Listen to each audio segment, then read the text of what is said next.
¿Cuál es el orden? ¿Quién va? Martín, después quién. Acá estamos. Ahí se escucha mejor.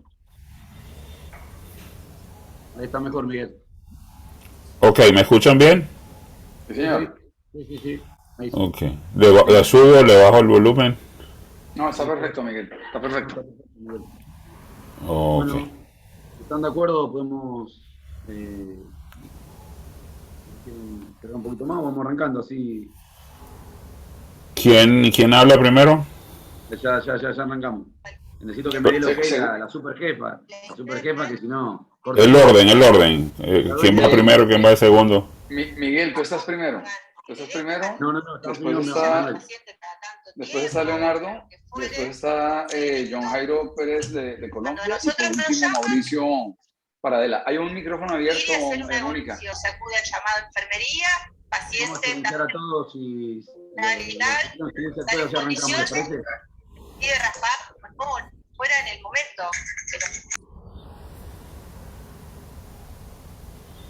Bueno, Moni, empezamos, ¿sí?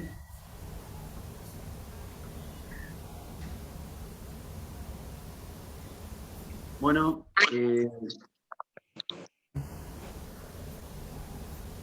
los pueden silenciar a todos, así empezamos con ustedes, menos a mí. Ja.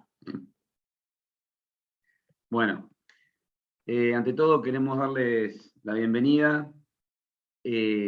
Bueno, es realmente un placer para todos nosotros poder seguir con esto que empezó en el año 2018, en el Congreso ASAMI de Brasil, este grupo de estudio que se empezó a llamar Reconstrucción y Alargamiento en Latinoamérica. Bueno, ya vamos por nuestra conferencia y nuestro encuentro número 16. Y bueno, esta vez nos tocó un tema bastante interesante por lo nuevo, ¿sí? Que es reconstrucción 3D y todas las aplicaciones que se pueden dar, discutir un poquito para qué se utiliza hoy, si vale la pena, hasta dónde vale la pena que encarezca un poco el procedimiento, para realmente buscarle un poquito la vuelta a cuál es la indicación ideal y en qué realmente nos puede dar algo que no nos daban las herramientas que teníamos hasta ahora. Bueno, mi nombre es Martín de Elías, yo soy de Rosario, Argentina, y bueno, vamos a empezar. Nuestro primer disertante va a ser el doctor Manuel Vélez. Manuel Vélez es un joven médico especialista en miembro superior que realmente ha tenido un interés, digamos, muy completo en la realización del estudio y la planificación de estas patologías 3D realizadas por médicos ortopedistas. Él en nuestro trabajo acá en Rosario realmente nos asiste permanentemente. Así que bueno, le pedí si por favor podía hacer en 10 minutos una síntesis de cuáles son las cosas que tiene que saber un médico, cuáles son los programas que se pueden utilizar, y bueno, y darnos algunos tips para no depender tanto de bioingenieros y empezar a recaer en nosotros mismos para poder hacerlo. Así que Manuel, Manuel fue residente del Hospital Clemente Álvarez de la ciudad de Rosario, después un fellow en el Instituto Jaime Lulittel de aquí, se dedica a hacer cirugía de miembro superior, es miembro de staff del Hospital Clemente Álvarez, que es un hospital de emergencias importante que nuclea 4 millones de personas acá en Argentina, en la región, de la salud pública de Rosario. Y bueno, así que ya si quieres, Manuel, puedes compartir pantalla y nos cuentas Gracias, en 10 Martín. minutos qué es lo bueno que tenemos. Gracias por la invitación, primero a vos y al grupo. Voy a tratar de ser breve. Y la verdad es que es un tema que me apasiona y realmente me puedo colgar horas hablando de esto. A ver si vemos la pantalla completa. Bien, ¿lo ven ahí en pantalla completa? Sí, perfecto, perfecto. Bien. Bueno, vamos a hablar un poco de lo que es la planificación 3D en ortopedia y en traumatología. Voy a tratar de ser algo breve, pero por ahí me gustaría hacer primero una introducción, porque, como sabemos por ahí, como dijo Martín, es una tecnología que es relativamente nueva, y sobre todo la aplicación en la medicina y en ortopedia y en traumatología. Tiene muchos nombres, la impresión 3D, se llama proceso de manufactura aditiva, proceso de prototipado rápido, es un término técnico, pero en realidad es un método que es para hacer objetos sólidos tangibles a través del depósito sucesivo de capas de un material. Es decir, cualquier objeto virtual 3D que yo tenga en la computadora, a través de esta tecnología lo puedo hacer real y tangible. La primera patente que se adjudica a esta impresión 3D se le adjudica a este señor que se llama Charles Hull, que es en 1984. En realidad él era un señor que trabajaba con unos muebles. Esos muebles se le ponía una resina que endurecía con una luz ultravioleta. Entonces a él se le ocurrió esta impresora 3D en el cual una lámina de esa resina y un láser que va dibujando capa por capa, como si fuesen las capas de una tomografía 3D, y va dibujando capa por capa el objeto. Y de esa manera podrá obtener el objeto 3D tangible, real, en la mano. Obviamente la tecnología fue avanzando, se fue haciendo cada vez más accesibles. Los materiales son incontables, desde plástico, madera, metal, comida, materiales biológicos. Uno de los materiales más utilizados, la tecnología más utilizada es esta, que es la Fused Deposition Modeling, o el modelado por deposición fundida, que es un hilo de plástico que se calienta en la punta y esa máquina, capa por capa, como de vuelta, como si fuesen los cortes axiales de una tomografía, nos va creando el objeto tridimensional. Una tecnología hoy en día muy accesible. Pero bueno, ¿qué aplicaciones tiene todo esto en ortopedia y en traumatología? O por lo menos a mi parecer, lo podemos dividir en lo que es educación y entrenamiento, es decir, poder tener modelos reales de la anatomía del paciente, no solo para entrenar al cirujano, sino también como para explicarle a otros cirujanos o al mismo paciente cuál es la patología que tiene y qué es lo que se le va a hacer. Asistencia quirúrgica, que por ahí es lo más llamativo, es decir, poder aplicar esta tecnología para asistirnos durante la cirugía. Implantes in vivo, es decir, poder hacer implantes que se adapten específicamente para el paciente y no tener implantes genéricos, sino que sean específicos para cada paciente. Y dispositivos ex vivo, como pueden ser por ahí algunas prótesis o incluso también ortesis o yesos que se pueden realizar. Pero bueno, vamos a dedicarnos principalmente a esto, lo que es la educación y entrenamiento y la asistencia quirúrgica. Nuestro proceso comienza con esto, con adquisición de un estudio, por lo general es una tomografía, con cortes finos. Esos cortes nosotros los volcamos en un sistema de manipulación de imágenes médicas, y lo que hacemos es este primer paso, que es la segmentación, es decir, seleccionar lo que a nosotros nos interesa. Es decir, ya no dependemos de otro médico o de un técnico, sino que somos nosotros los que manipulamos esta tomografía y decidimos qué es lo que queremos ver.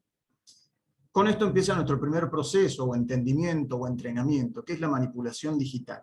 Es decir, la posibilidad de poder manipular estas imágenes como el cirujano quiera, y no depender de un técnico o de un médico en diagnóstico, que por ahí no es el que va a tratar la patología, y por eso somos nosotros los cuales vamos a manipular estas imágenes, y en esto podemos hacer, tomar el lado sano como para anatomía normal, retirar partes de la tomografía, retirar material de osteosíntesis, y sobre todo en casos complejos, ver qué es lo que más nos interesa.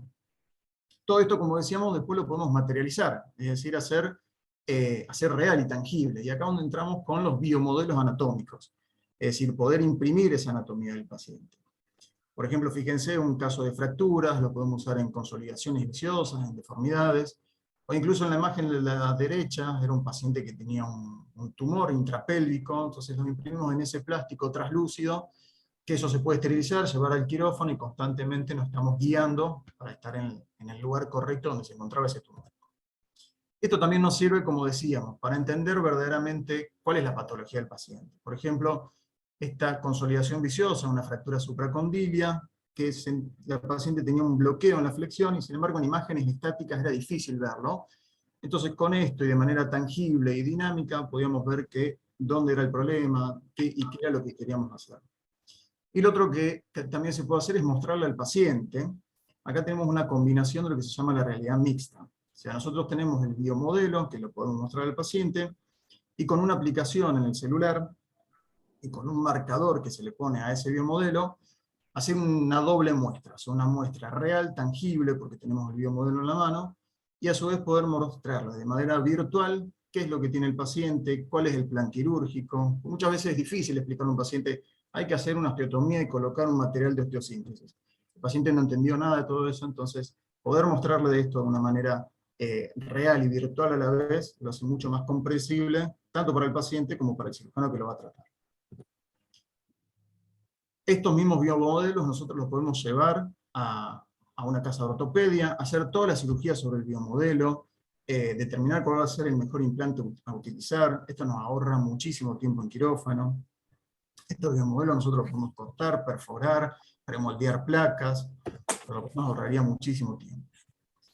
Y lo otro que hablamos es lo que es la asistencia quirúrgica, cómo nos ayuda esta impresión 3D en la cirugía. Es por eso que acá tenemos lo que es la planificación 3D o planificación virtual y guías específicas. Vamos a ver algunos ejemplos de qué es la planificación virtual, es decir, poder hacer todas las probables cosas que uno puede hacer en quirófano, hacerlo de manera virtual primero, para probar cuál es la mejor opción para cada paciente.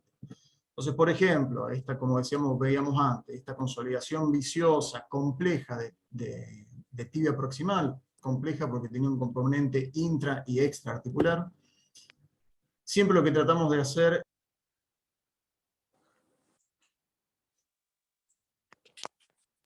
Hola, ¿se escucha ahí? Sí. Siempre lo que tratamos de hacer es tener la tomografía del lado sano. ¿Por qué? Porque si bien tenemos ciertos parámetros de normalidad, siempre la mejor anatomía o la mejor normalidad es la propia anatomía del paciente.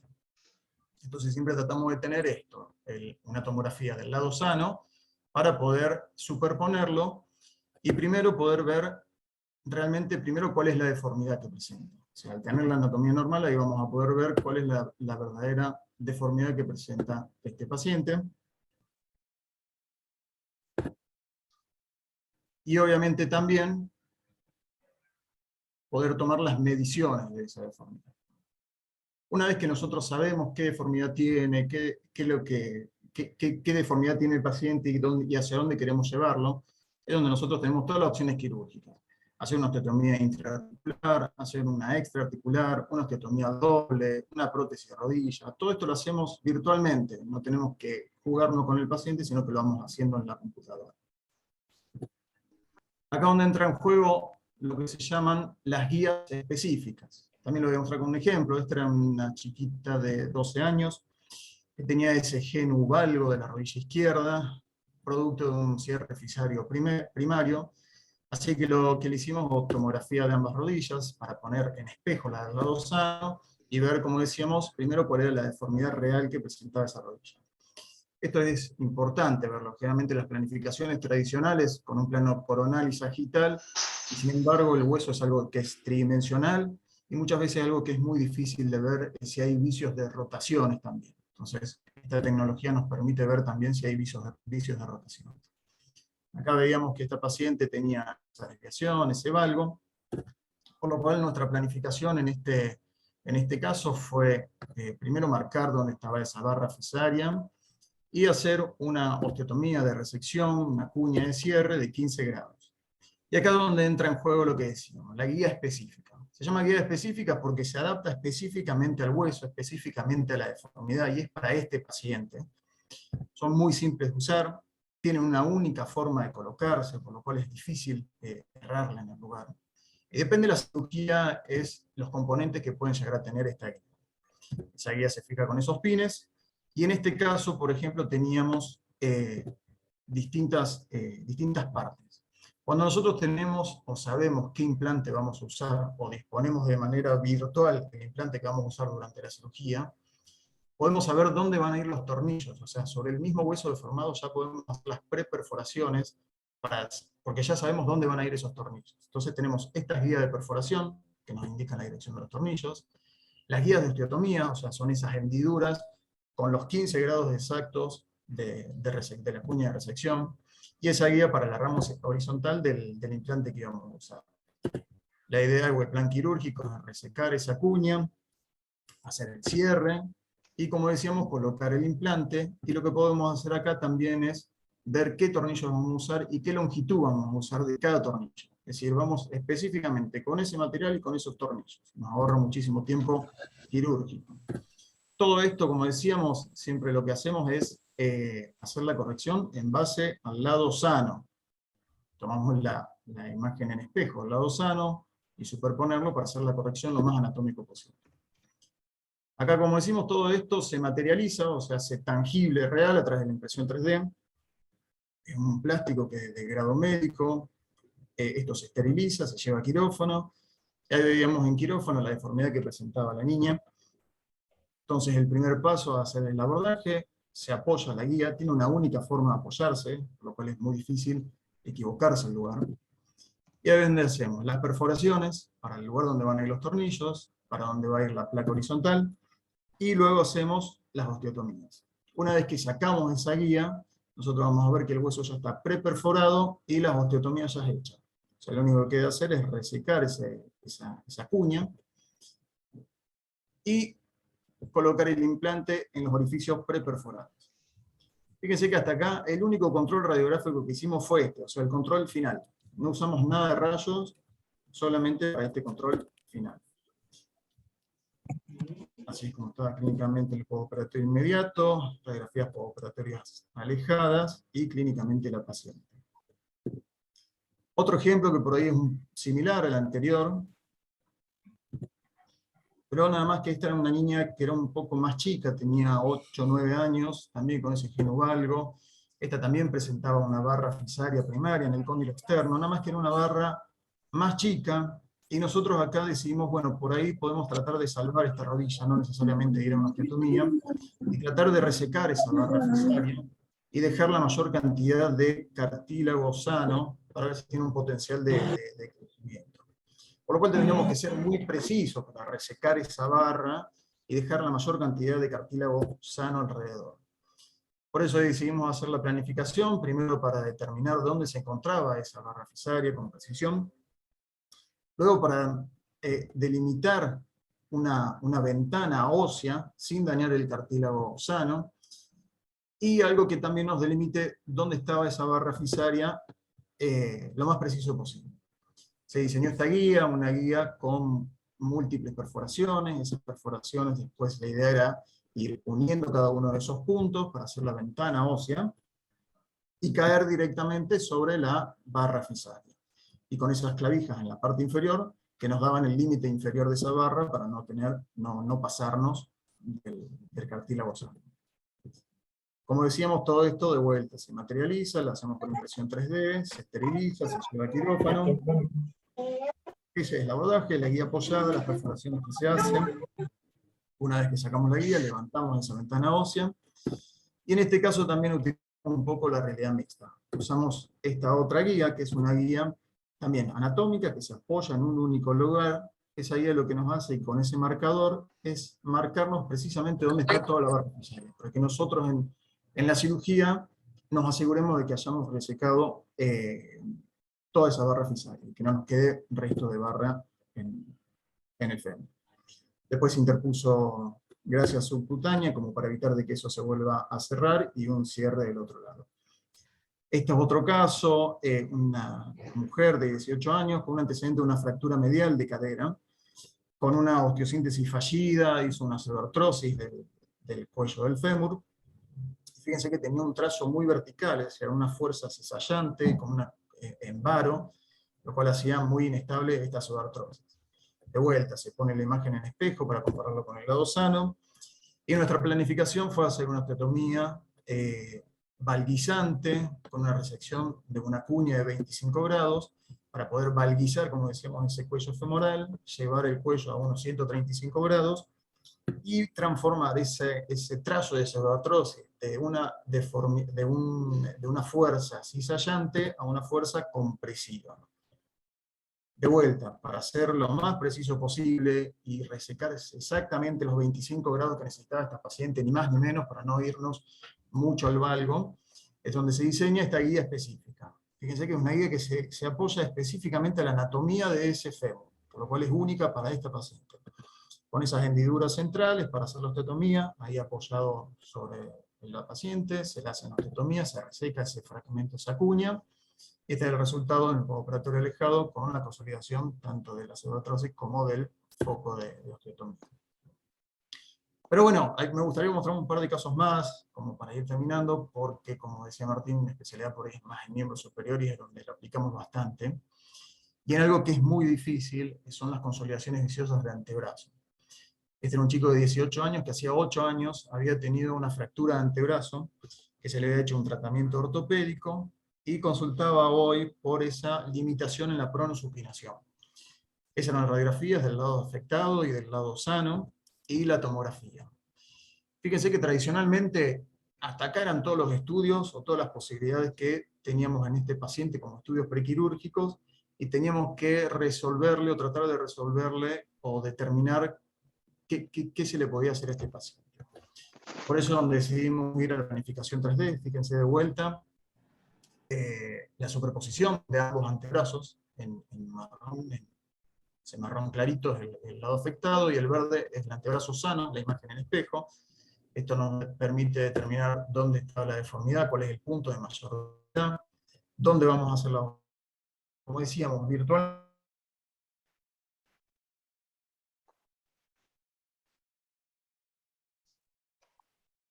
En vivo no lo podemos hacer. Cuando estamos en contacto con la osteotomía, obviamente siempre hacemos la corrección, en base al antebrazo sano, y para ayudarnos en quirófano, donde diseñamos esas guías específicas que se adaptan específicamente a la deformidad y nos guían dónde vamos a hacer las osteotomías. Las guías impresas en quirófano, hacemos las osteotomías. Y fíjense, la radiografía de la izquierda es un postoperatorio alejado, y en este caso tuvimos la oportunidad de poder hacerle una tomografía postoperatoria.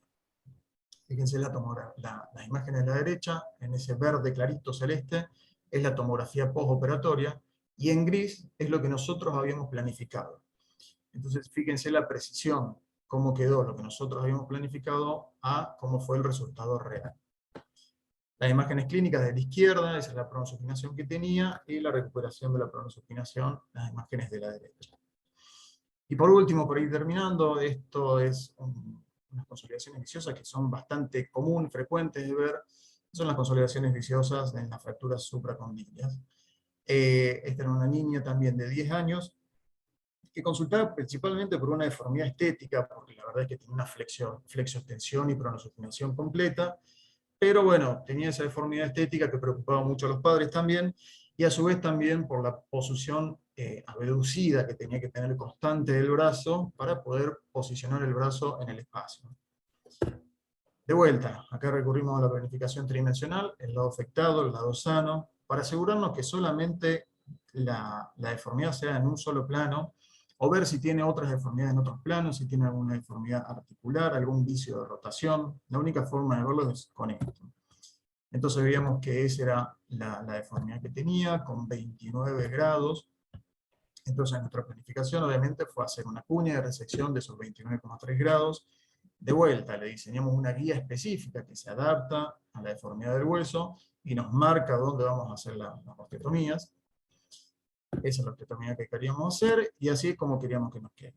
Siempre decimos esto, que virtualmente nos queda muy lindo, pero ¿cómo hacemos esto para volcarlo a la cirugía en real? Acá teníamos dos problemas, que queríamos hacer esto en la cirugía real, y a su vez también determinar cuál iba a ser el implante que íbamos a utilizar en esta cirugía. Por eso lo que hicimos fue hacer una impresión 3D de los biomodelos, de la guía. Hicimos toda la cirugía sobre estos biomodelos. Fíjense ahí cómo se adapta la guía, hecha la osteotomía. Ese cuadrado que tenemos ahí es una guía de reducción, o sea, nos mantiene la reducción de la osteotomía, comparado siempre con el lado sano. Y algo muy importante sobre esto es que nosotros fuimos probando distintos osteosíntesis y vimos cuál iba a ser la que mejor se adaptaba a esta deformidad. Incluso hacemos el premoldeado de esa osteosíntesis sobre este biomodelo.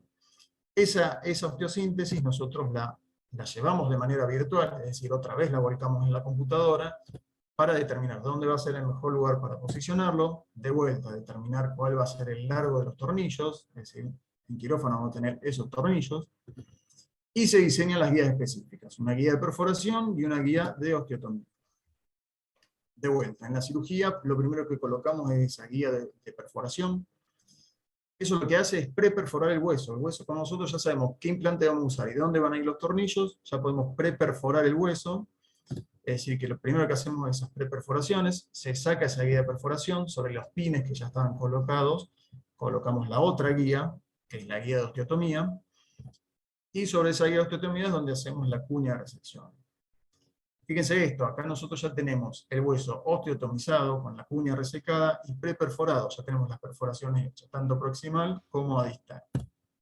Por lo cual lo único que queda hacer es cerrar esa osteotomía, colocamos esa otra guía que es una guía de reducción, o sea que nos mantiene el hueso en la reducción que nosotros habíamos planificado, y lo único que queda hacer es hacer coincidir el material de osteosíntesis con los tornillos que habíamos preseleccionado.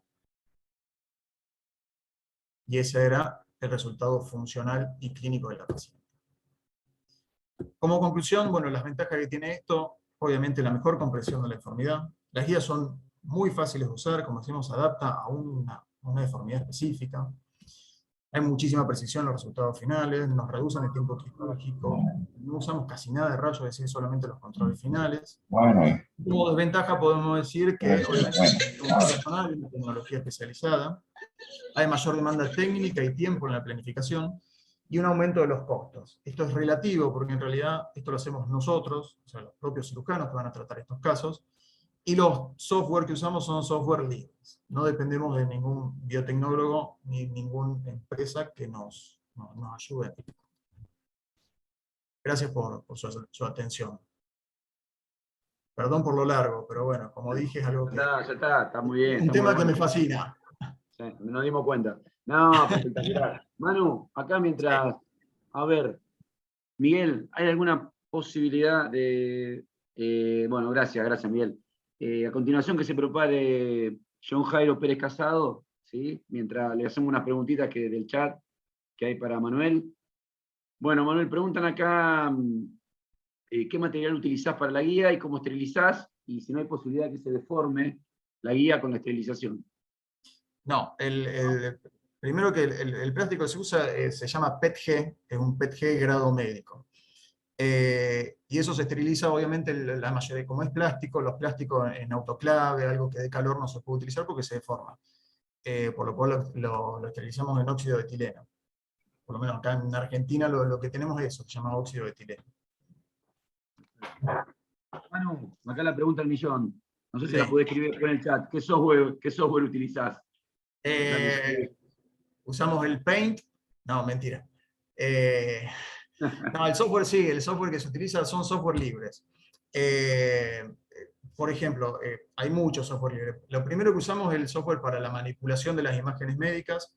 Hay muchos. Uno se llama Invesalius, otro se llama el 3D Slicer. Son todos softwares libres y incluso pueden encontrar tutoriales. Mi forma de aprender fue con eso, buscando tutoriales y viendo qué se podía hacer. Ese es el software para la manipulación de imágenes médicas.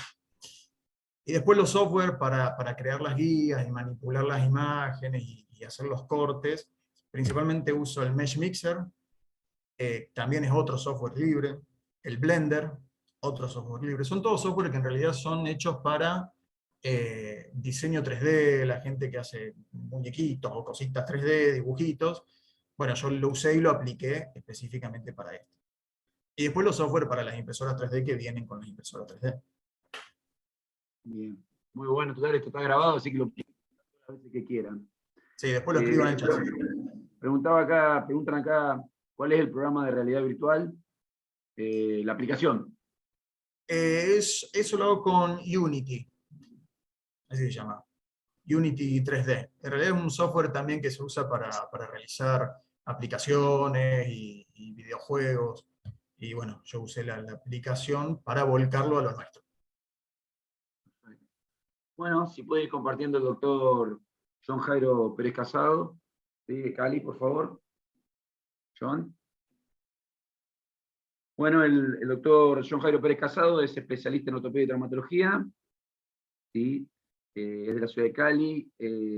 Realiza cirugía reconstructiva y de alargamientos óseos. Y también se dedica a hacer microcirugía. Así que, bueno, John, te agradecemos mucho ahí que estás volando. Le agradecemos a Miguel que le cedió el lugar, pero se lo va a cobrar, porque lo conocemos a Miguel.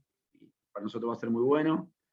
Así que bueno, Manu, quédate ahí conectado porque seguramente algo nos va a ayudar. Así que, John, traten todos, si pueden, dentro de lo que se pueda hacer, la presentación de 10 minutos, así podemos hacer preguntas. ¿Sí? Si pueden, ¿eh? Si ven que se les va más, apurarlo un poquito. Le escuchan medio bajito.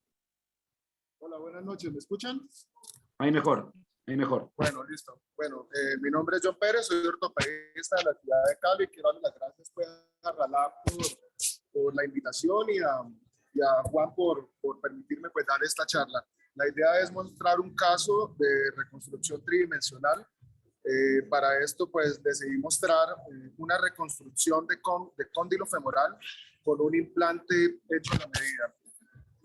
Este es un caso de un paciente de más o menos 55 años que tiene una fractura de fémur expuesta, grado 3B, sin lesión vascular, quien posterior a su accidente tiene una pérdida completa del cóndilo femoral medial de su extremidad inferior izquierda. Se realizan estudios para confirmar o descartar lesión vascular y una vez se confirma, se realiza la aplicación de un espaciador de cemento, el cual pues se moldea de manera manual y se realiza un cierre completo de la herida. Posterior a esto, el plan es, pues se plantean varias preguntas y es cómo hacer para poder reconstruir un cóndilo perdido. Existen, digamos que tal vez algunas formas y dentro de esto están los alinjertos, pero en la institución donde yo estoy no cuento con este sistema, entonces es cuando decido iniciar el proceso de planeación de un implante hecho a la medida. Entonces estas imágenes que les muestro al inicio es todo el proceso con el cual, con la ayuda de un ingeniero especializado en un software, en una compañía de acá de Colombia que se llama TechShift de San Pedro, se realiza una tomografía del fémur contralateral y en base a la tomografía del fémur contralateral se realiza una planificación de la ausencia o del cóndilo. Se toma tomografía también del fémur lesionado, se hace una segmentación, se quita el espaciador de cemento y se hace una evaluación de cuál es la real dimensión de nuestro defecto. Y en comparación con el cóndilo femoral contralateral, se planifica cuál debería ser su tamaño. Se utilizan guías de corte para realizar osteotomías guiadas a nivel del fémur, al igual que en la tibia. Y digamos que todas estas imágenes que les estoy mostrando nos sirven como un planeamiento para un paso a paso dentro de la cirugía. Se hace, una vez tenemos, digamos que un diagrama completo de nuestro implante, se realiza la aplicación del componente femoral, tanto en fémur como en tibia. Este componente tiene unas características y ahora se las voy a mencionar más en detalle con una imagen donde el metal es titanio poroso. Si pudiéramos verlo de manera microscópica, va a permitir, o serían puros huequitos que permitirían la osteointegración del implante. Y como ven, en este punto, en el cóndilo, en el implante tibial, vemos tanto en la tibia como en el fémur, de que nos va a permitir la fijación con tornillos. En esta imagen nos muestra, digamos que como es una prótesis creada a la medida y no tiene estudios biomecánicos, decidí que la mejor opción de fijación de mi inserto era con tornillos, para evitar de que mi inserto, digamos que se desplazara para algún sitio. Es por eso que dentro de cirugía tenía la opción de dos tipos de inserto de dos tamaños distintos, dependiendo de la estabilidad que me ofreciera en el momento de hacer las pruebas. A la izquierda componente 2, a la izquierda componente 1, y de qué dependía su uso, dependía de la estabilidad. Vemos cómo estos componentes tienen unas inserciones a nivel de el componente tibial y estos pueden ser fijados a través de unos tornillos. Más adelante aparecerá la imagen donde muestra cómo se puede asegurar de manera eficiente.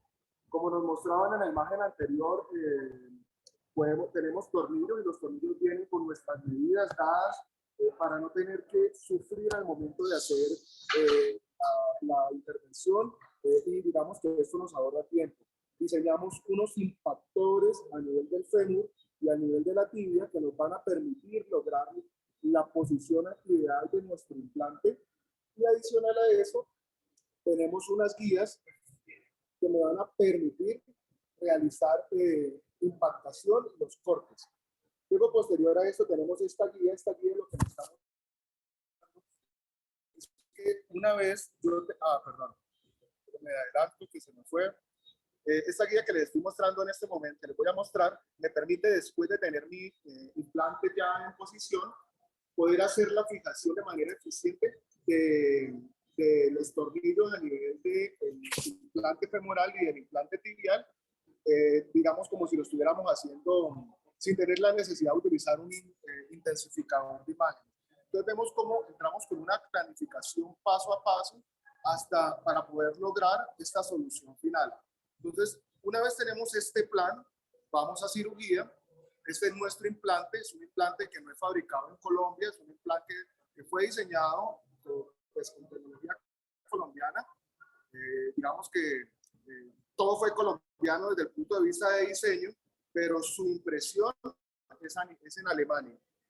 Vemos cómo este implante nos muestra la capacidad, vemos acá las fijaciones tanto en fémur como en tibia, vemos la porosidad de todo el implante que me va a permitir la osteointegración, y mientras se genera la osteointegración en esta zona, le va a dar la estabilidad suficiente al implante para que no sufra un aflojamiento y podamos iniciar el apoyo temprano de nuestro paciente. Esta es una imagen y miren cómo al fondo tengo todo mi planeamiento paso a paso para que en el momento de que esté haciendo la cirugía yo no cometa errores y pueda devolverme y revisar cualquier detalle de la cirugía. Aquí están cada uno de los componentes. Vemos aquí en este segmento las pruebas, vemos los impactores, vemos las guías de corte y una impresión tridimensional de nuestro efecto a nivel de la tibia. Vemos aquí entonces la aplicación de las guías de corte, las cuales se fijan, están diseñadas para acoplarse de manera eficiente a nivel de la tibia y el fémur. Se hacen los cortes tanto en fémur como en tibia, y una vez logramos los cortes, hacemos pruebas con nuestro material de prueba. Como vemos acá, voy a cambiar el color para que se note más, es que tiene un color azul, y una vez estamos seguros de que nuestras pruebas casan, realizamos la aplicación de nuestro implante tibial y de nuestro implante femoral con nuestro inserto. Evidentemente, pues no estoy mostrando todo, la idea es hacer una abrebocas de este caso, pero en esta imagen muestro cómo hago la fijación de mi inserto a nivel del cóndilo femoral, a nivel del platillo tibial, el cual me va a permitir la articulación. Es muy importante en el abordaje de este caso proteger todos los tejidos blandos, colateral medial, etcétera, todos los tejidos blandos para poder generar un cierre hermético y no perder las estructuras estabilizadoras. Vemos aquí a la izquierda superior las guías de corte y cómo se ve con la recepción, la aplicación de los implantes tanto en fémur como en tibia, y posteriormente vemos cómo logro una fijación tanto en fémur como en tibia para dar estabilidad con esto de manera temprana, evitar que mi implante se afloje, y una vez pues pase el tiempo suficiente se logre la osteointegración. Estas son mis imágenes posoperatorias. Estas imágenes son del 27 de agosto del 2021. Digamos que a este momento el paciente tiene más o menos unos 7 u 8 meses. Esta es la movilidad inicial de la movilidad de mi paciente.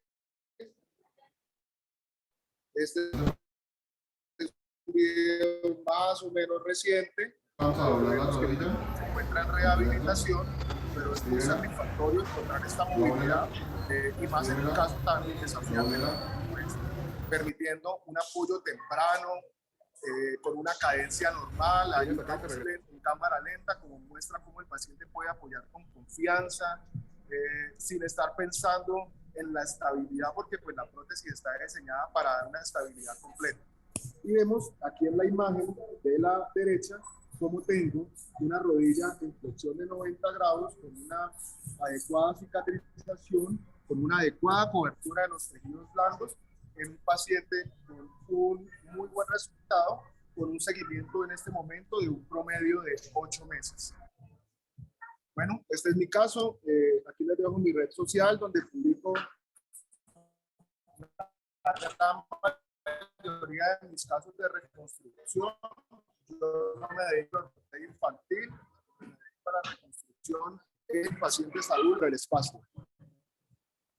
Bueno, muchas gracias. No sé, ¿algún comentario? ¿Algún comentario, Dani? Te quería preguntar, John, no sé, ¿me escuchas?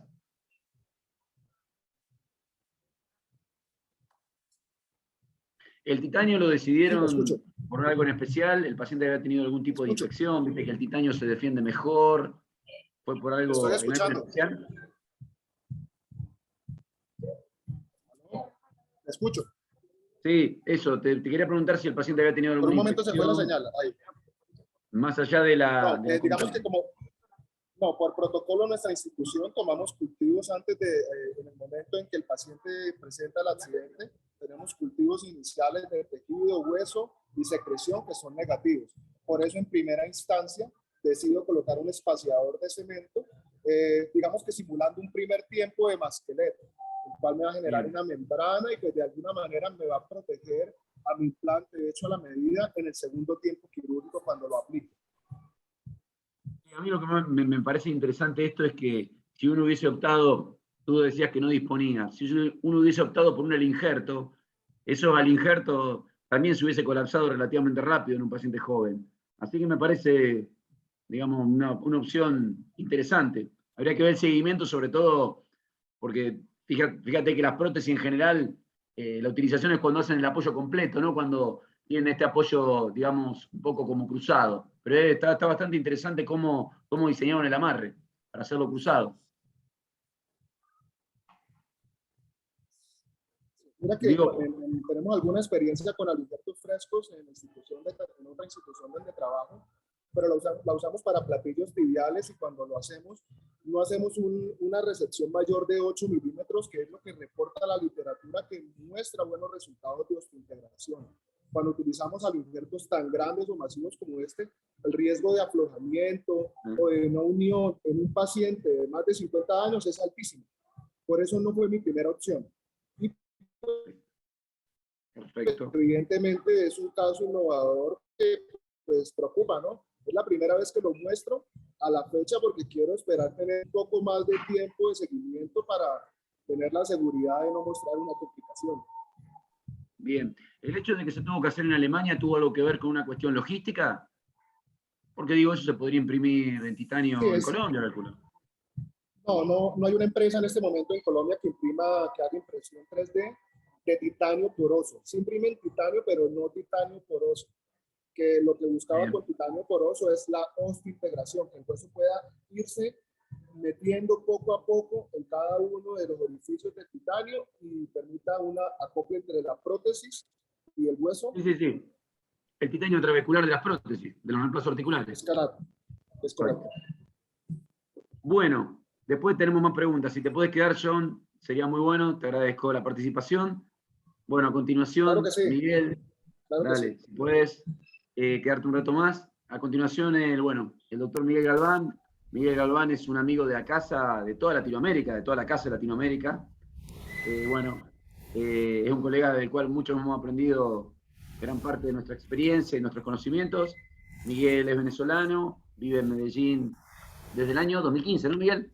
Sí, 2014. Sí, 2014. 2014, y bueno, es un cirujano ortopédico, reconstructivo de mucha experiencia. Bueno, a ver, Miguel, ¿qué nos va a mostrar? Vamos a ver, comparte pantalla. Vale. Sí.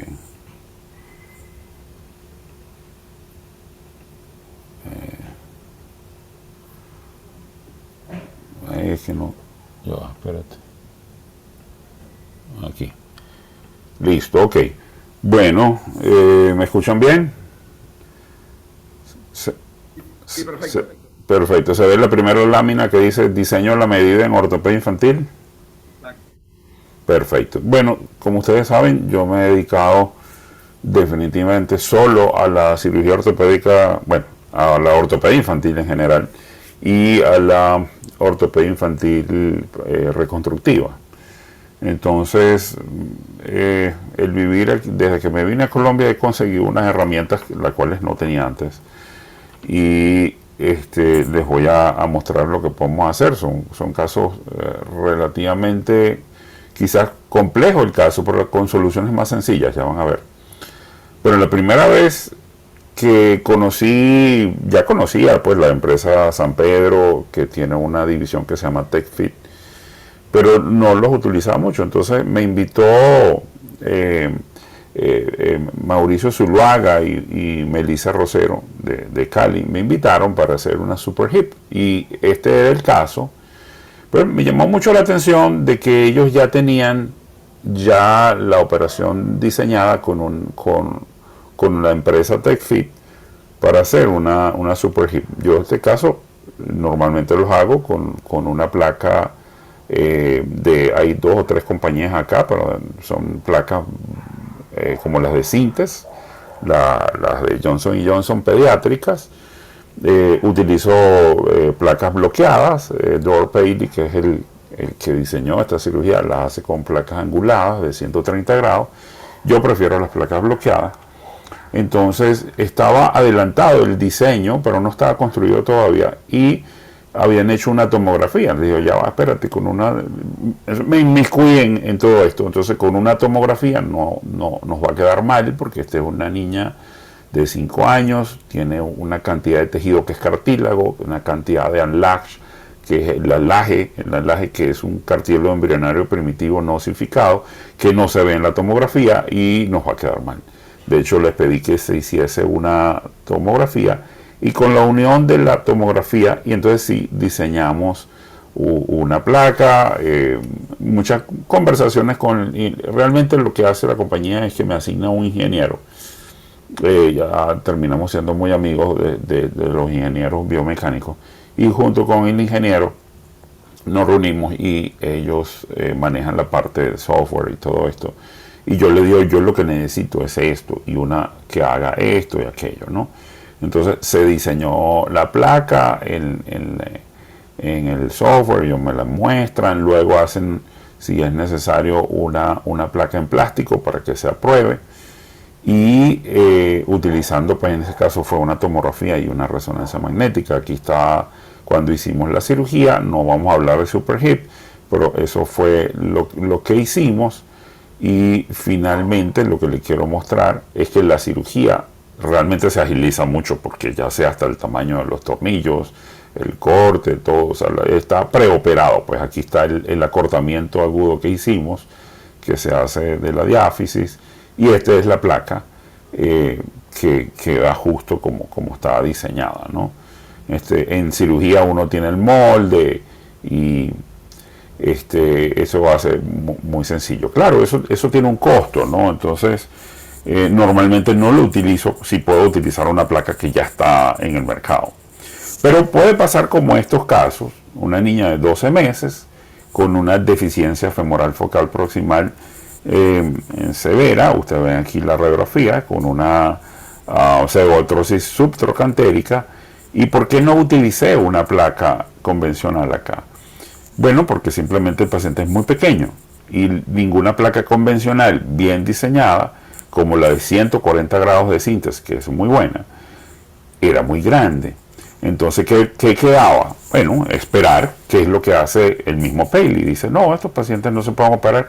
Y después digo, pero ¿por qué no? Si yo tengo aquí a la industria San Pedro. Entonces le dije, mira, yo a este paciente no tengo por qué esperar, cuando tengo una osificación suficiente, y vamos a diseñar una placa simplemente que con tornillos de 2.7, con los tornillos con anteversión. Aquí está con una tomografía el modelo en cirugía, que uno lo puede esterilizar y utilizarlo. Fíjense que la ventaja es que le puse anteversión, de manera que la placa queda lateral y no quede posterior, como suele pasar. O sea que es una placa para derecho de esta paciente específicamente, con los tornillos ya. Entonces la cirugía no solamente se facilita, sino que es posible hacer un super hip en un paciente más pequeño, porque tenemos esta herramienta. Luego les cuento de este otro caso, de un paciente, un niño de 2 años de edad para este momento. Tuvo una artritis séptica bárbara, le destruyó absolutamente las 2 caderas, ¿ok? Esta rodilla pensé que estaba en valgo, pero realmente el valgo, ya les voy a explicar por qué era. Dicen, en la resonancia magnética se ve que la física está normal, pero tiene esta deformidad. Esta cadera está anquilosada, o digamos que la deformidad es tan grande que no puede hacer ABD, abducción. Entonces, como no puede hacer abducción, empezó a hacer una deformidad en valgo de la rodilla. Esta es la lateral, y en la resonancia magnética, yo cuando vi que en la radiografía había una concavidad, yo dije, aquí hay algo que yo puedo utilizar como cabeza. Entonces, aquí ven el niño ya el día de la cirugía, fíjate que es reciente, 17 de diciembre de ahorita, del 2021. Y aquí está, no tiene ABD, el paciente está totalmente, por supuesto que la piel aquí tiene como irritada porque no puede abrir la pierna, se le dificulta el cambio de pañal a la mamá. La pierna está corta. Lo vamos a mandar a fisioterapia para eso. Sí, le hacemos una... Ya, ok. Entonces, ¿qué hicimos? Acudimos a la compañía que nos hace estas placas y estos sistemas, y aquí ven el fémur bastante corto, una destrucción de ambas caderas, pero vamos a empezar con la derecha. Entonces lo que se me ocurrió fue hacer una especie de cirugía como un soporte pélvico, ¿ven? Esto exactamente un soporte pélvico, solamente que aquí lo trasladé hacia adentro, y luego otra osteotomía para corregir el valgo que se estaba realizando acomodativo por esta deformidad tan grande. Entonces, si ven acá, y como aquí están los tornillos que decidimos tener, aquí está en la radiografía. Yo hago una artrografía y yo esperaba ver una cabeza, no conseguí una cabeza, pero sí hay una fibrosis que se acomodaba acá, y aquí está el acetábulo cóncavo. Entonces en la cirugía tengo el modelo, aquí está la placa, pongo mis tornillos con la pierna en A, igualito que un soporte pélvico, la pierna en aducción, coloco mi placa, hago la osteotomía, la traigo hacia la placa, y luego aquí abajo le hago otra osteotomía corrigiendo el valgo. Entonces esto era lo que teníamos diseñado, eso fue lo que hicimos, ¿ok? Y fue un abordaje igual al de Super Hip. Y bueno, en esto hace poquito, hace 2 semanas, el 24 de febrero, ustedes ven ahí el niño, miren cómo ahora puede mover la cadera, pues, una movilidad normal. Yo quedé, pero extasiado pues por el bebé que ya no tiene dolor cuando mueve. Y aquí está dando sus primeros pasitos, la mamá súper contenta, pero todo se pudo hacer con haber podido hacer esto. Se pudo haber hecho con otro sistema, pues sí, pero es que era muy pequeño, un fijador externo, un paciente más grande, pero en este no, o sea. Y aquí un último paciente, un paciente con también una secuela de artritis séptica, pero ya llega de 11 años de edad. Él fue muy chiquito, está en varo, y entonces muchas veces no es necesario hacer el gasto completo de la tomografía y todo eso, sino yo les quiero, como ya he trabajado tanto con ellos, yo les digo, bueno, mire, yo quiero una placa. Esta placa yo la había diseñado antes para otro paciente y la llamaba placa en cucharita. En cucharita porque al final parece una cucharita de esas de té. Entonces, con el único software que se utilizó aquí, se hizo una tomografía, pero lo único que utilicé fue los sistemas de medir. Yo medí el tamaño de los tornillos, esto sí lo hice yo todo, con Osirix, con el sistema que yo tengo aquí en mi computadora. Entonces medí los tornillos, le dije el ángulo que quería, el ángulo que iban los tornillos, el ángulo tanto con la tomografía sí me ayudó para ver qué ángulo le iba a dar. Entonces esto lo hice yo en Keynote, le hice el dibujo y luego quiero la placa que se parezca a esto. Me hicieron la placa y voy a cirugía y empiezo con mi técnica como si fuese a hacer un super hip, porque realmente se parece mucho, con la ventaja de que los tornillos ya tienen la dirección adecuada. Entonces le hicimos la osteotomía y esto es bastante reciente, esto es de hace más o menos hace unas 3 semanas, que ya la niña tiene, eso lo operamos en diciembre, y ya puede agacharse, puede abrir las piernas por primera vez, tiene una discrepancia pequeña que posiblemente la manejemos todavía con lo que le queda de crecimiento con fisiodese.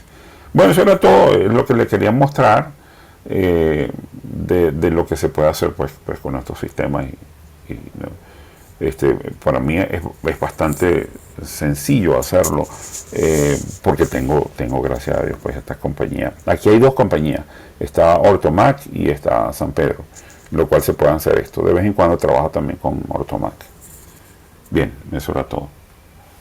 Miguel, una pregunta, porque te digo la verdad, a mí me sorprendió, me parece muy bueno que des una línea, digamos, supera ley en esto de que los pacientes cuando son tan pequeños como estos que operabas de un año, realmente la planificación 3D te da el implante que necesitas. Pero me parece que dependemos de eso, ¿no? Un poquito, en los pacientes muy pequeños. Sí, por eso, pero yo siempre me pregunto, pero ¿por qué tengo que esperar? En este paciente me hice esa pregunta y digo, lo único que tengo que esperar es que el paciente se haga suficientemente grande para que le pongamos la placa que hay en el mercado. Pero tengo la ventaja de no tener esa limitación. Digo, bueno, ¿por qué no la hacemos? ¿Podría esperar? Sí. Las consecuencias de esperar, la deformidad se puede aumentar, realmente no mucho. Ellos saben que esas deformidades no aumentan tanto. ¿Okay? Pero es mucho más sencillo, mientras más chiquito uno opera a estos pacientes, mejor resultados tienen. Realmente, aparte nos diste varias opciones para buscar, pero pasamos de planificar todo y volvernos locos como eran las deformidades tipo osteotomía de Sadwick y todo eso, digamos, Weinhauser para las secuelas de epifisiolisis, a caer en la 3D. No nos quedó otra. Claro, fíjate que ahora en la deslizamiento epifisiario, cuando tengo unas deformidades, secuelas de deslizamiento epifisiario, yo no necesito estas placas porque ya en los pacientes grandes les coloco una placa condilar invertida, es decir, la placa condilar del lado derecho lo utilizo para la cadera izquierda. Como los tornillos son de ángulo variable, entonces yo creo que eso va a ser el futuro, que nos hagan en ortopedia, que ya hay la placa EVOS, tiene tornillos de ángulo variable, que nos hagan las plaquitas con tornillos de ángulo variable para nosotros poder jugar como en los pacientes grandes. Entonces yo hago una osteotomía de Southwick inmensas con el abordaje que hago igual al de Superhip, pero la placa por supuesto varía en la posición, y lo hago con esta placa condilar porque los orificios son de ángulo variable, entonces no necesito ningún diseño especial y la hago con esto. Miguel, no te voy a decir a vos lo que uno te admira, pero excelente, muy buena idea, muy buena línea. Y bueno, vamos a pasar al caso de Leonardo Gubert de Brasil. No sé, te quiero preguntar, Manuel Vélez, a ver, ya que está, ¿alguna línea de cómo? Porque nosotros lo hacemos los médicos, Miguel, ¿viste? Y Manuel nos ayuda. Pero esto creo que, no sé, ¿te parece algo que sale fuera de lo que estamos haciendo nosotros, digamos, en forma mucho más casera y en salud pública? Lo que es difícil, que ahí son todos materiales que son implantables. O sea, la impresora 3D que uno puede tener en su escritorio o en su lugar de trabajo, eso ya requiere otro material, requiere una autorización, un protocolo. Los materiales que nosotros usamos no son implantables, o sea, son guías de corte que nos guían, nos ayudan durante la cirugía, pero después no queda nada dentro del paciente. Por eso todos estos implantes a medidas, yo estoy de acuerdo con Miguel, o sea, creo que realmente va a ser el futuro, tener implantes que sean a medida para cada paciente, para cada caso. Uno le manda la tomografía a la empresa y nos devuelve al otro día la placa específica para ese paciente. Sí, inclusive este proceso no tarda tanto. Yo te digo que todo el proceso, porque no hay apuro, pero se hace entre 1 o 2 semanas. No es tanto. O sea, nosotros acá al realizarlo nosotros lo que salteamos es el hecho de depender de un bioingeniero o de otra empresa, que por ahí, viste, no son médicos y no entienden de vías de abordaje, de partes blandas. Entonces uno, al ser su propio diseñador de estas guías, un poco más práctico. Claro, no, por supuesto, claro que sí. Ahora, con los ingenieros mecánicos, cuando yo tengo que trabajar con ellos. Fíjate el error en el primer caso, que ellos iban a hacer la placa y ya estaban listos para hacerla con una tomografía. Y resulta que lo que se ve en una tomografía en un niñito de 5 años no tiene nada que ver con el hueso real. Entonces tiene que estar un médico ahí, pues, claro que sí. En ese caso, ¿qué hiciste, Miguel? ¿Lo combinaste con una resonancia? ¿Cómo le dijiste que era la planificación? Sí, no, le hicimos una resonancia y nos sentamos los dos y él maneja pues, la computadora y el software y todo esto. Y entonces le digo, no, búscame la resonancia del hueso, ¿ves? Y entonces les enseñé y ellos maravillados, sí, es verdad, doctor, qué metida de pata que íbamos a hacer. Entonces lo buscaron y hablando. Por cierto, cuando hacemos eso siempre es al final de la consulta o a veces nos conseguimos un barcito con una cervecita, o sea, siempre se hace agradable. Con el vicio. Así me gusta, Miguel. Sí. Felicitaciones. Gracias, Miguel. Espero que se queden conectados para poder seguir opinando. Bueno, Leonardo, a ver si te puedes introducir y nos vas compartiendo la pantalla. Buenas noches a todos. Continuamos con las presentaciones de caso. Saludo a todos. Muy buenos los casos presentados por Miguel, Manuel y John. Yo voy a compartir mi pantalla.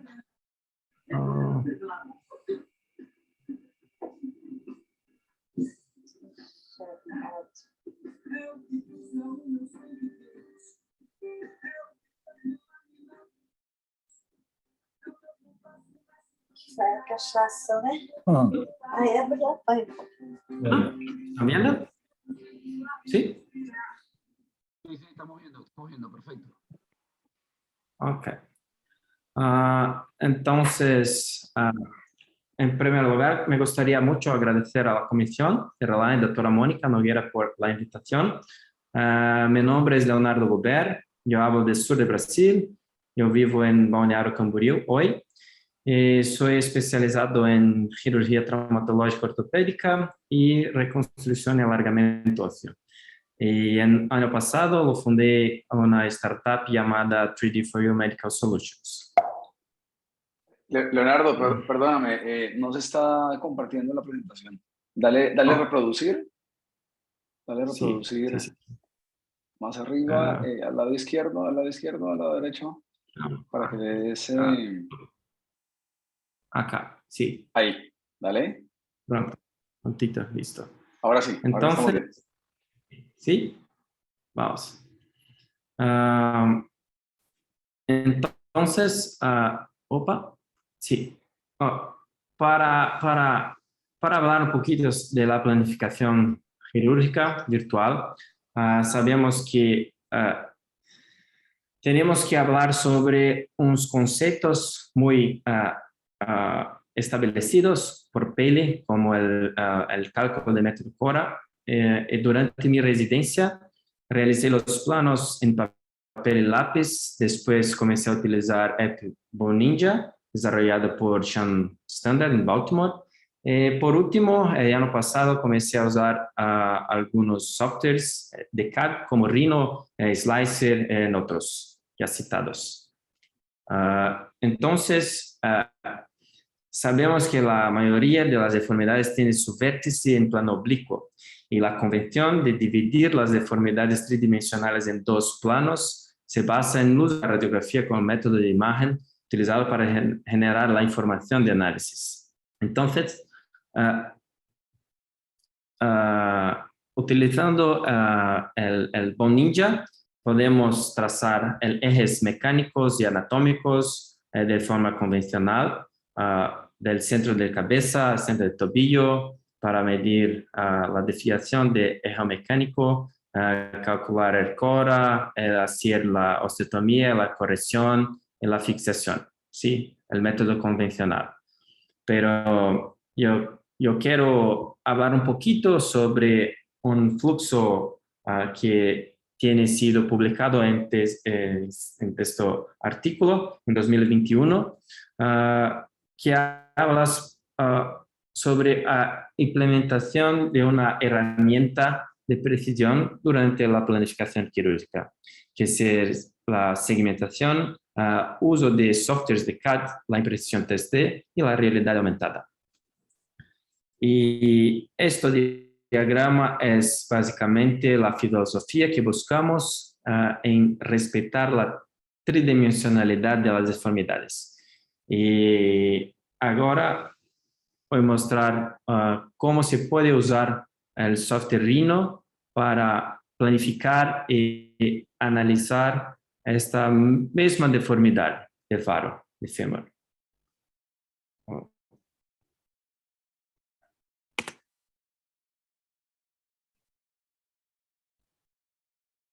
Ups. Sí. Ahora, sí. Entonces, podemos mirar la ventana dividida en 4 perspectivas, la frontal, por cima, por lado y la tridimensional. Es muy fácil. Acá tenemos el software Rhino, más una vez, mostrando la fémur, los ejes de la orientación articular para verificar la deformidad. Después saca el fémur y podemos mirar los ejes de forma bien clara, los ejes anatómicos. ¿Sí? Deformidades de fémur y podemos manipular en una perspectiva 3D. Muy fácil. Acá podemos utilizar unas herramientas para calcular distancias. Y acá yo voy a calcular el ápice antecurvo de fémur. ¿Sí? Bueno, muy fácil. Y fica grabado. Acá es mi método para calcular las deformidades y planificar a nivel de osteotomía en mis casos. Entonces, yo duplico el ejes mecánicos o anatómicos para adelante y la imagen del oso para atrás.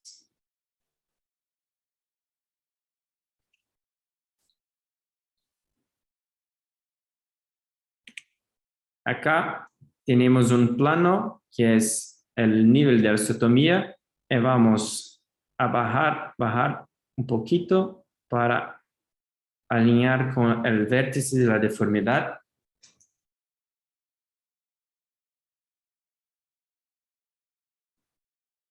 Ahorita podemos ver la corrección de fémur distal después de nuestra osteotomía.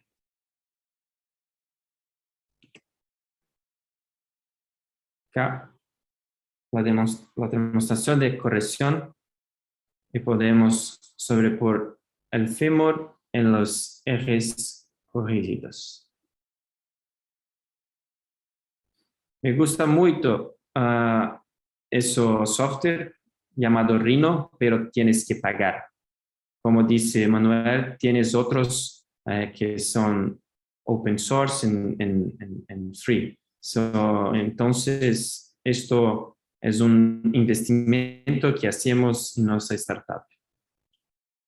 Acá, otro caso, una chica de 9 años operada por un colega en otra ciudad y tenía blount bilateral, la planificación clásica, la planificación con sistema hexapodal y la planificación con el Rhino, el software de CAD 3D.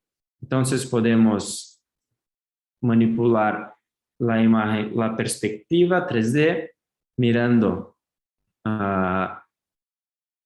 el sitio que tienes la placa de tornillos de cirugía previa y con eso podemos planificar y calcular nuestra osteotomía y posicionamiento de nuestro fixador externo o placa de tornillo. El método de fixación es un detalle, pero acá yo quiero mostrar cómo podemos calcular la deformidad con los ejes y achar el sitio de osteotomía. Eso es el software Simplify 3D, es la interfase entre nuestra planificación y la impresora. Entonces, toda impresora tiene un software para la comunicación. Y eso es una dificultad, la posición que tenemos que colocar las piezas para la impresión. Eso es caso pre-op y post-op. Ahorita voy a mostrar otros softwares que podemos utilizar para demostración o planificación. Acá tenemos un Auxvalgo y la planificación de las osteotomías. Entonces, sacando el bunion, planificando el chevron, en making.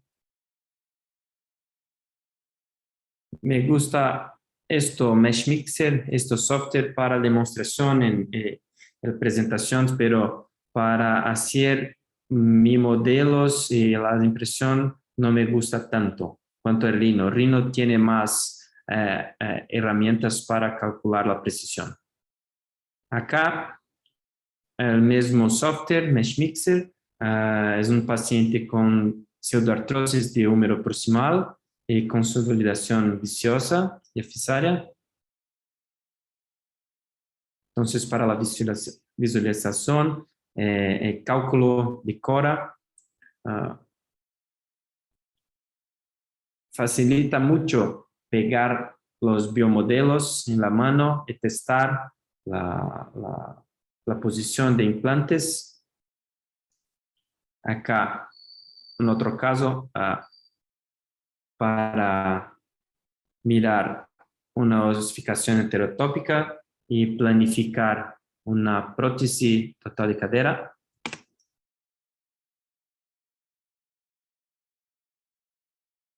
Sí, nos saca el fémur. Y la cualidad ósea del acetábulo para posicionamiento de componente acetabular. Y por último, yo creo que nuestra startup tiene más casos de prótesis reversa de hombro, porque podemos calcular las desviaciones glenoideas y la planificación de guías, ¿sí? De pasado central. Entonces, la medicina de precisión, que es un concepto que está surgiendo con la segmentación, la impresión 3D, yo creo que podremos beneficiar muchos pacientes. Entonces, acá tienes la perspectiva de un guía, de una prótesis, mostrando el progresión de la pasado central. Acá la impresión. Questo guía es impreso en carbono con nylon, entonces se puede ir en autoclave 250 grados y no derrete. Y junto mandamos el biomodelo para que el cirujano pueda testar. Y para finalizar, yo creo que la planificación quirúrgica es un paso fundamental. Hoy tenemos una sociedad exigente con resultados y el concepto de medicina de la precisión ya es una realidad.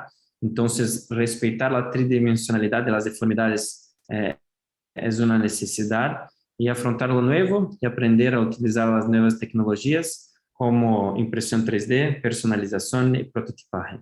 Muchas gracias. Bueno, Leo, muy bueno, muy bueno. Manu, ¿podrían estar en contacto con Leo? Me parece. Sí. Muy Muy similar. buen equipo ahí. Muy buena charla. Un buen team. Sí, con certeza. Un buen team. Bueno, creo que, a ver, porque la idea de las charlas Ralam, ahí no vemos ninguna pregunta en el chat. Realmente muy interesante toda la parte, todo el vuelco teórico que nos dieron, sobre todo Leo y Manuel, sobre todas las cosas que podemos hacer, y bueno, ni hablar de los casos de Miguel y John, que realmente como mostraron un poquito más ya de casi ciencia ficción, de hasta dónde se puede estirar, pero creo que fue muy útil para todos nombrar una cantidad importante de programas accesibles, ¿sí? Que son free, y que bueno, que realmente creo que a todos nos van a servir y nos pueden servir para poder empezar a incursionar. En nuestro caso todavía vamos a seguir confiando en Manuel, porque bueno, nosotros hacemos otras cosas. Así que, pero bueno, si no hay más preguntas, no sé, algún comentario final de alguien, de alguno de los disertantes. Acá una pregunta que dice Pablo Ávila, dice que para cerrar, dice que para implantes personalizados se puede utilizar PIC en filamento. ¿Qué opinan? Leo, Manuel. Entonces, hoy en nuestra startup nos tenemos una impresora de PIC, pero el filamento de PIC es muy caro. Es cerca de 100 veces más caro que los filamentos en PLA. Entonces, hoy utilizamos el filamento PIC apenas para operar perros y no personas, porque en Brasil es muy caro, realmente muy caro. Empresas especializadas en implantes en vivo tienes un costo muy alto. Entonces, hoy como los parafusos tipo áncora que usamos costumeramente, no tenemos la misma facilidad acá en Brasil para hacer implantes en PIC. Solamente cositas personalizadas y pequeñas, y hoy para perros, no para personas. Sí, lo que tiene el PIC también es que es un material que por ahí no soporta o no tolera mucho las cargas. Entonces, por eso se prefiere cuando uno hay que hacer un implante o un reemplazo articular completo, hacerlos en titanio trabeculado, que son impresoras específicas en titanio trabeculado que soportan mejor el peso y las cargas. Se usa mucho el PIC a veces en neurocirugía, para los que son las cranioplastias 3D específicas. Pero es verdad que es muy caro. Bueno, y ahora vamos cerrando. A Mauricio Paradela de Uruguay, de Uruguay, le queríamos pedir disculpas, porque bueno, no nos dio el tiempo, pero ya quedó el compromiso de todos los que organizan de invitarlo, y ese caso lo vamos a discutir. Así que téngalo preparado, Mauricio. ¿Estamos? Martín, gracias por la invitación primero. Quedará para otra, no pasa nada. No, pero sí, seguro. Seguro esta es la idea, que participe de todo lo más Latinoamérica que se pueda. Bueno, un saludo para todos, les agradecemos la participación, y bueno, y ojalá que sigamos siendo 50 y pico, 1 hora y media como fuimos hoy, que nos pareció muy interesante y el intercambio estuvo muy bien. Así que bueno, un saludo para todos, y bueno, nos estamos viendo en 2 meses, ya le vamos a ir anunciando cuándo será el tópico del próximo encuentro del grupo de estudio.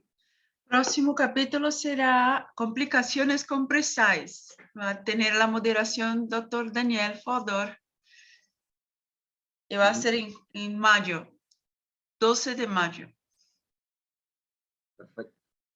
Bueno, saludo para todos. Muchas gracias.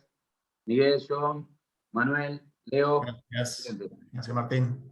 Sí, se publicará la grabación de webinar, Luis Fuentes, y todos los otros están todos guardados ahí en YouTube. Le va a ser fácil para accesar, porque ya vamos a pasar la relación de charlas. Abrazos a todos. Bueno, Adiós. un saludo. Abrazos. Gracias, hasta luego. Chao, Miguel, Martín. Un abrazo, Mónica. Poncho.